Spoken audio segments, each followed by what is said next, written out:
Man, am I glad to have college football season back. The 2025 season about to get kicked off in full swing with week one matchups and some final housekeeping business to do for DC's college football show as we get set to release our Big Ten preview and then followed by our SEC preview, our college football bracket predictions, and Heisman watch list before we dive into week one coverage of the 2025-2026 college football season.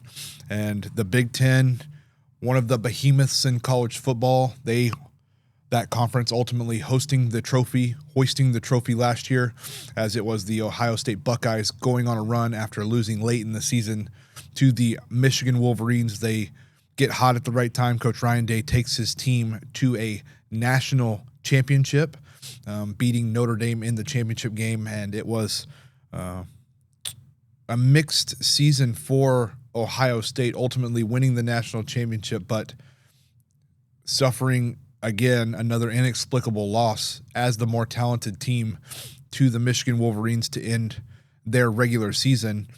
And this Big Ten conference shapes up this year to be one of the more intriguing conferences in college football.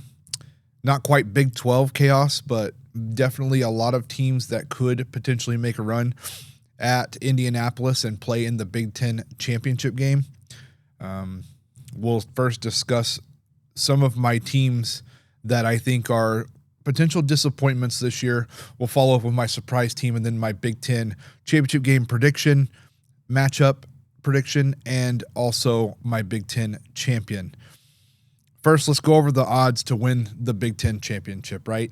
A lot of teams that you're normally used to hearing at the top of the odds board for the Big Ten in Ohio State, Penn State, and Oregon. Ohio State, obviously the defending national champion. They're the favorites at plus 190 to win the Big Ten championship, followed by Penn State at plus 200. So really a coin flip there on the odds board as Penn State brings back pretty much their entire offense, especially quarterback Drew Aller and Katron Allen and Nick Singleton in the backfield. So that's going to be a dynamic offense to have to deal with throughout the regular season. The questions around Penn State have always been the same, and we'll dive into those more later on in the episode. Oregon coming off of the Big Ten championship win last year over Penn State in the Big Ten championship game. They are plus 450. Oregon's an interesting team for me. I think there are a lot of things to like about Oregon. I think there are some things to be kind of wary about Oregon as we move through the 2025 season, followed by Michigan at plus 750, USC at plus 1,400, down to Nebraska at plus 2,200, Indiana at plus 2,500, and Illinois at plus 2,800 as you look at the odds board on the screen. Again, I think there's some value there for teams like Indiana at 25-1, Michigan at 22-1, and Illinois at 28-1. All of those teams bring back a wealth of experience. Indiana and Coach Kirk Cignetti really taking the league by storm last year, really showing up on everyone's radar, resulting in a college football playoff berth as the 10 seed. And there is a lot to like about the middle tier, so to speak, of the Big Ten as that conference just continues to build its depth, rivaling even, I would say, the depth of the SEC from top to bottom, especially in that middle tier of teams. So it'll be interesting to see how the 2025 season unfolds. I'm going to tell you right now, I do not have the favorite to win the Big Ten in the Big Ten championship game. And we'll start as we move on in the episode with my disappointing teams. And you got to start first with what I think is going to be a disappointing team, not so much because of the results, it's just the circumstances surrounding the program, right? My number one disappointing team is going to be the Michigan Wolverines. The Michigan Wolverines, just coming out of the signal stealing scandal, so to speak, where they were hit with the NCAA essentially acknowledging it has no significant teeth to institute a postseason ban going forward, hits Michigan with a significant financial penalty, Some estimates have it between $33 and $50 million by the time it's all said and done. But a significant financial penalty, as well as a 2-year show cause for Sharon Moore, the head coach of the Michigan Wolverines. Essentially, that show cause doesn't mean much because he's just having one game added to his already instituted 2-game suspension by the Michigan Wolverines. So he's going to serve 2 of his 3-game suspension this year. He'll serve an additional game to open the season next year in 2026. Sharon Moore in his second season, they continue to play football the way Jim Harbaugh wanted Michigan to play football. Tough, hard-nosed between the tackles, both lines of scrimmage, very key to their success. They're going to start a freshman quarterback this year in Bryce Underwood, a prized possession that was brought to Ann Arbor by some donors, really getting involved in the NIL landscape and really making Bryce Underwood reconsider going to Michigan after he was committed to LSU.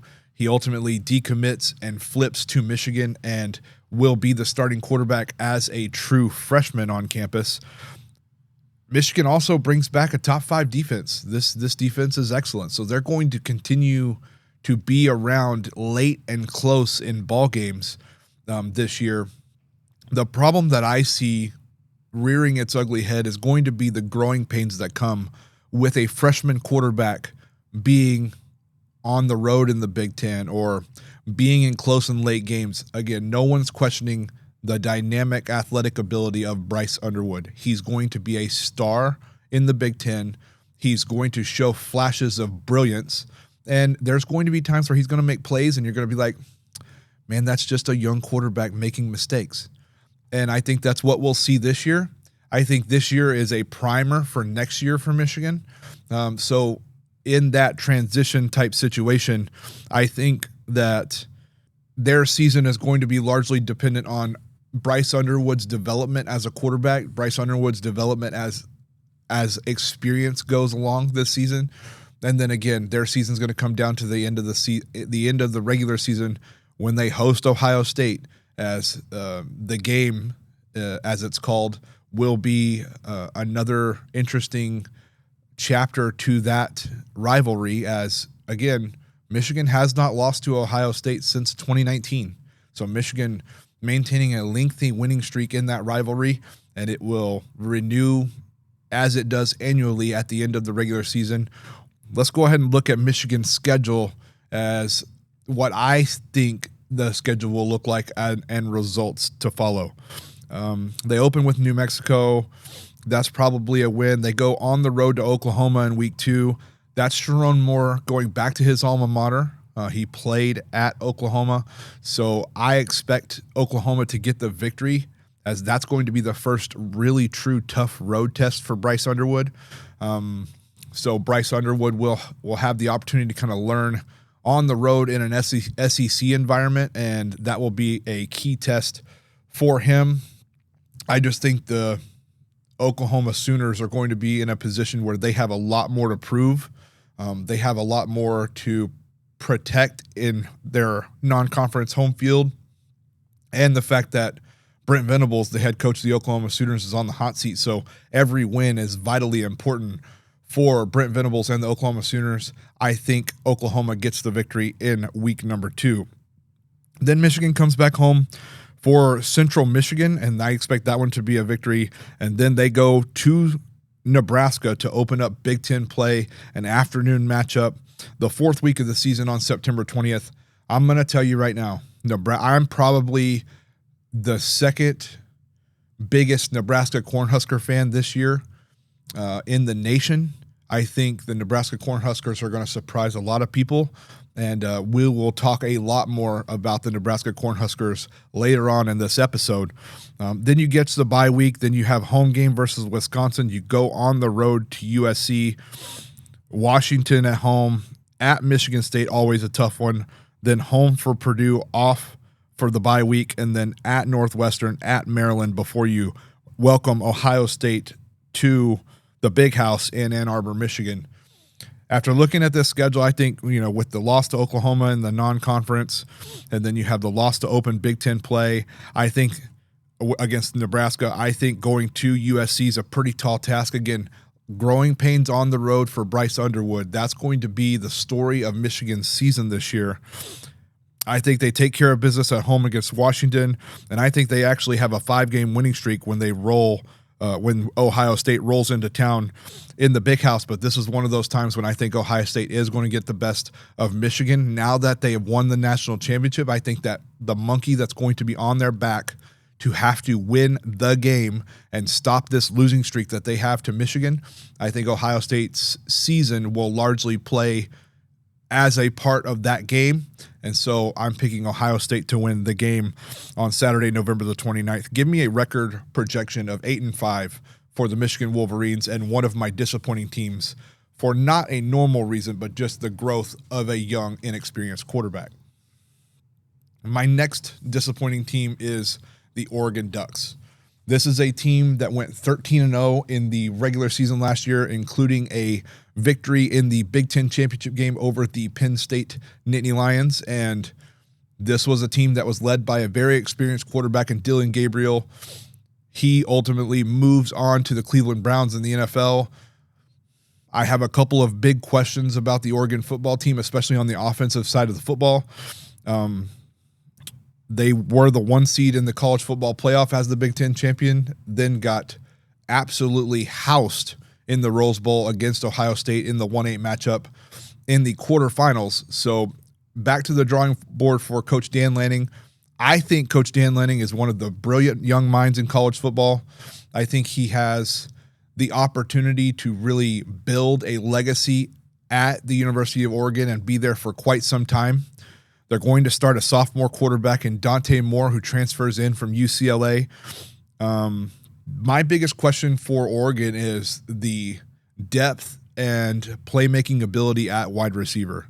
Again, no one's questioning how hard it is to go win a road game in Autzen Stadium, but they're going to have to find a way to put up points, and not having, at least to this point, a proven wide receiver room is going to impact a young quarterback trying to get experience and trying to develop and play at the highest level possible. They do have a decently easy schedule. They avoid Illinois, Ohio State, and Michigan, but there are some pitfall games, and we'll talk about it as we go down their schedule. They open with Montana State at home. That should be a win. Oklahoma State at home should be a win. Then they open Big Ten play at Northwestern, which also I expect to be a win, before they come back home and host Oregon State. I think they get off to a 4-0 start. Everything's clicking, working really well. Then they have a big September 27th matchup going on the road to Happy Valley and play the Penn State Nittany Lions, which I think is a very pivotal game for Oregon's Big Ten championship game chances. I think Penn State probably a whiteout. That one's probably going to be a very close ball game, but Dante Moore going on the road in that type of environment, I think Penn State gets the victory there on the road. So 4-1 after week 5. Then they have the bye week. Then they're home for Indiana. I think that's a great break to have the bye week after that big, tough Penn State game, and then to catch Indiana, a very feisty Big Ten team that can cause you problems at home after the bye. So give me a win against Indiana in that one on October 11th. Then they go to Rutgers and then home for Wisconsin. Both of those I think are victories. Then an off week before going to Iowa. Now, Iowa is a team that I think is going to be sneaky good this year. I think that Iowa will have opportunities to maybe pull off some upsets. And this is one of those games where I think Iowa actually does pull off a victory. Kinnick Stadium is not easy to play in. I think it did used to be a place where good teams went and usually took losses. Kirk Ferentz always has his defense playing great. It's just a question of, can the offense put enough on the board to convert those great defensive efforts into victories. Give me the Iowa Hawkeyes after the bye on that one. Then home for the Minnesota Golden Gophers. Then USC at home. I think both of those are victories. Then at Washington, and Washington always a tough place to play for Oregon. I'm going to take the Washington Huskies and Coach Jed Fish to get the victory at home against Oregon on the last week of the regular season. That gives me a final record projection of 9-3 for the Oregon Ducks. And given that Oregon comes into the 2025 season with the third best odds to win the Big Ten championship game, to take 3 losses all in conference play, I think that's going to be a bit of a disappointing season for the Oregon Ducks, which is why I have them on my disappointing teams list for the Big Ten in 2025. My third and final disappointing team for the Big Ten, it's going to be the Ohio State Buckeyes. This team is plus 190 to win the conference championship. I think the odds market is very mispriced on this team this year. I think you might see a decent amount of complacency. There are a ton of questions around Ohio State, given that both offensive and defensive coordinators are gone to either a new program in college football or to the NFL. They're starting a new quarterback, which will be a freshman quarterback, and they do have a decently rough schedule. I'm not sure if Coach Ryan Day will get the best out of this team this year, just simply because of the fact that this team had to right the ship so well after the loss to Michigan last year.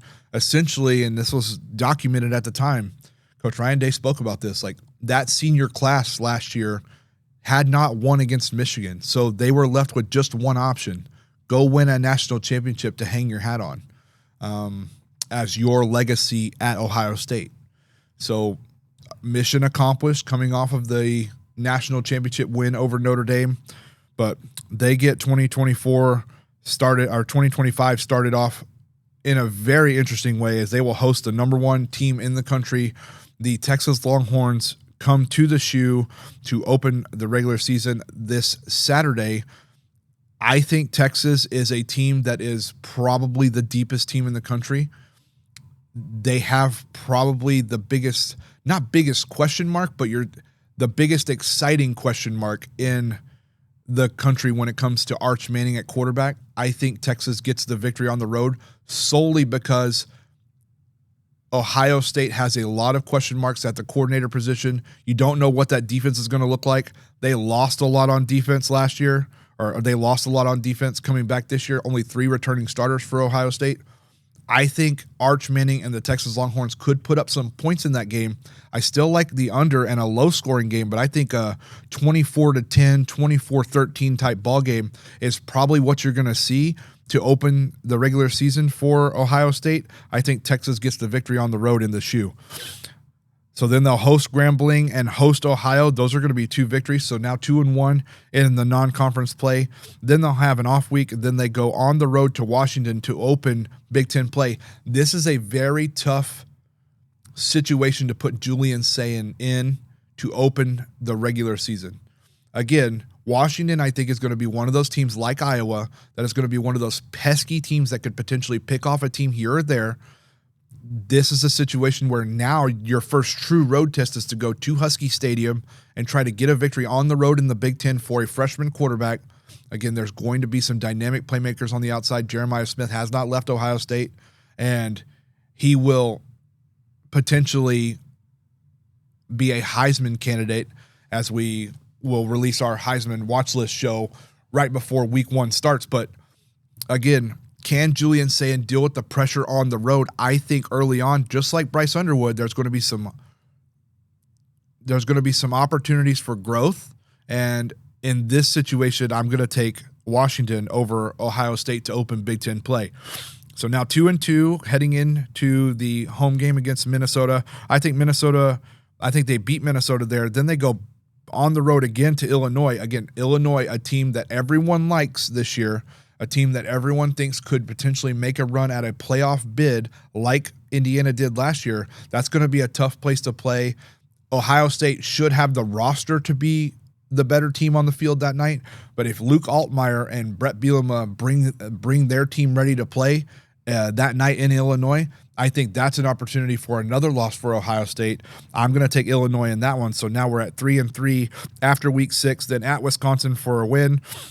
Then they have the off week, then home for Penn State. I think this is Penn State's year to go through the regular season in very short order. They get all the important games when they need them. They're dealing with Ohio State with inexperience at quarterback. They get Oregon at home. I really like Penn State. I think Penn State gets the victory there. And then I think Ohio State actually wins the last 4 games in the regular season, including ending that losing streak to the Michigan Wolverines to give them an 8-4 record on the season in the regular season. And that is why, with 4 losses, including 3 in Big Ten play, I'm going to put them in my disappointing teams list for 2025 in the Big Ten. Now, my surprise team in the Big Ten this year, a team that I actually think will play in the Big Ten championship game, and that, of course, is the Nebraska Cornhuskers. 2025 sets up wonderfully for the Nebraska Cornhuskers in so many ways. Coach Matt Rule comes into his 3rd year with the program. He is known for his programs taking giant leaps in their 3rd years in the program, and it sets up to be one of those situations again for Coach Matt Rule after he did it at Baylor in his previous stop in college football. He returns 10 starters on offense, 5 on defense. Those 10 starters on offense will have the experience of a Dylan Raiola after taking his freshman lumps last year. He'll be a sophomore this year. He looks every bit of the part of a dynamic quarterback that can put a team on his back and lead an offense down the field when you need it the most. That defense last year kept them in many games, including one late against Ohio State. And we all are aware of what Ohio State did last year in winning the national championship. So I think this Nebraska team has a lot of talent, has a lot of opportunity. They brought in Dana Holgorsen as the offensive coordinator towards the end of the year last year. Ultimately, Dana Holgorsen, now with a full offseason with Dylan Raiola, gets the opportunity to kind of open up that offense. I think that offense is going to be very dynamic. I think there's going to be a lot of play action opportunities for the Nebraska offense. And I think it'll be interesting to see if the defense can stay consistent to help them reach the expectations that I have for this program. We'll go over the Nebraska schedule just to look at it off the top. I think they open with Cincinnati. I think that's a win. Akron, and then Houston Christian. I think those are 3 wins. Then they're fortunate enough to get the number 14 Michigan Wolverines at home to open Big Ten play.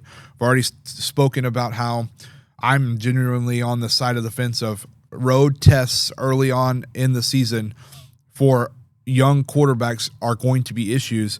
I think ultimately Michigan loses that one, and we have Nebraska at 4-0 going into their bye week. Come off the bye week, they have Michigan State at home. That's a win. Then they go at Maryland. That should be a win. So now we're at 6-0 going to Minnesota. I struggled with the middle part of this schedule. I think the at Maryland, then at Minnesota, I think one of those is kind of a trap game. It's one of those that's far enough into the season where it's like the Nebraska program starts to think, we're really on the verge of doing something here.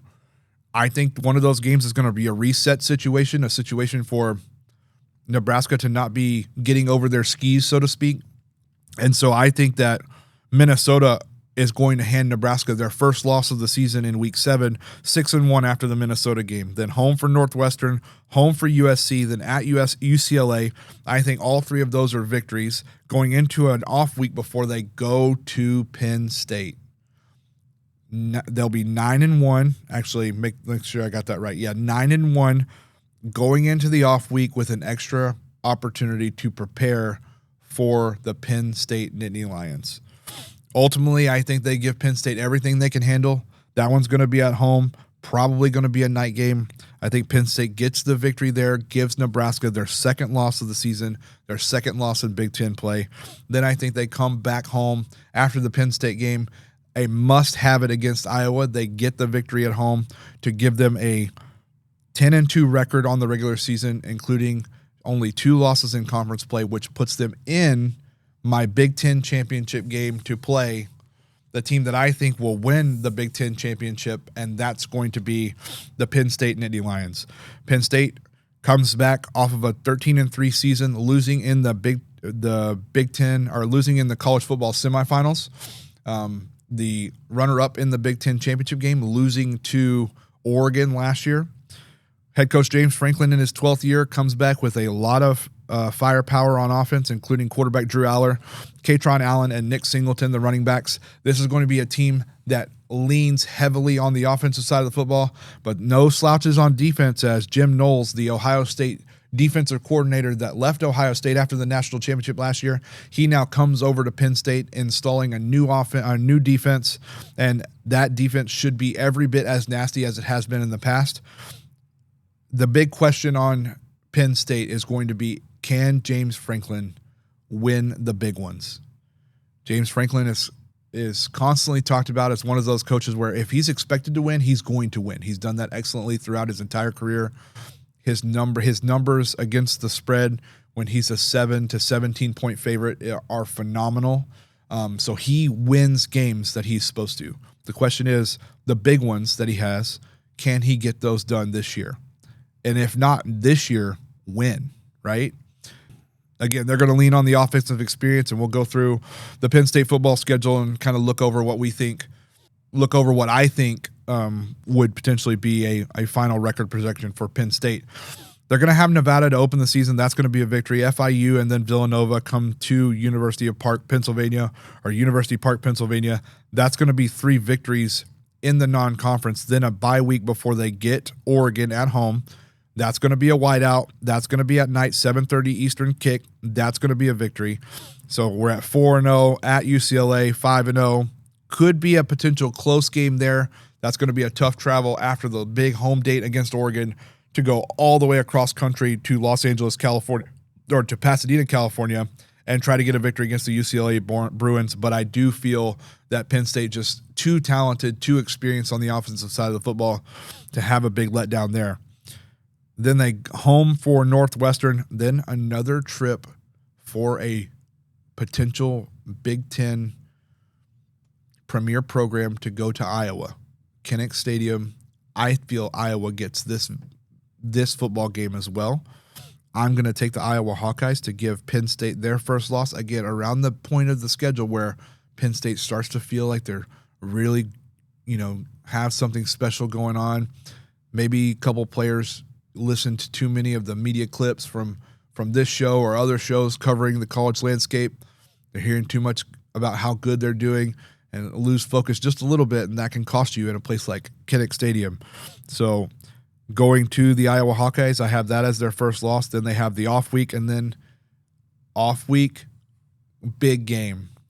Now they go to the shoe at Ohio State. I actually have them getting the victory at Ohio State, then coming home to play the Indiana Hoosiers. That's going to be a close game. I think they do get the victory solely because they're at home. I think they finish out at Michigan State with a victory. Then they host Nebraska. I think that's a Big Ten championship game preview. They get the victory at home. Then they're at Rutgers to close out the regular season. They get the victory with my final record projection of a 11-1 regular season and a trip to Indianapolis to play Nebraska in the Big Ten championship game, which I have Penn State winning against Nebraska in the Big Ten championship game to represent and probably be the number 1 overall seed in the college football playoff for 2025. I'd like to thank you for joining us to watch the Big Ten preview, as we have a lot of housekeeping to get done before week 1 gets underway this weekend. I'd like to remind you that if you aren't subscribed, please like and subscribe to the channel. This is how I'm able to share my love for college football with you. I'm trying to build a community. The only way to do that is to have likes and subscribes to the channel. Don't forget to be a friend of the show, tell a friend about the show or a couple, so that way we can help grow the audience and really have fun as we discuss the things that we all love, and that's college football, the teams that we love, the fan bases that we're a part of, and really share that joy, because it's football season, everybody, and football season is here, and we can't wait for week 1 to get kicked off.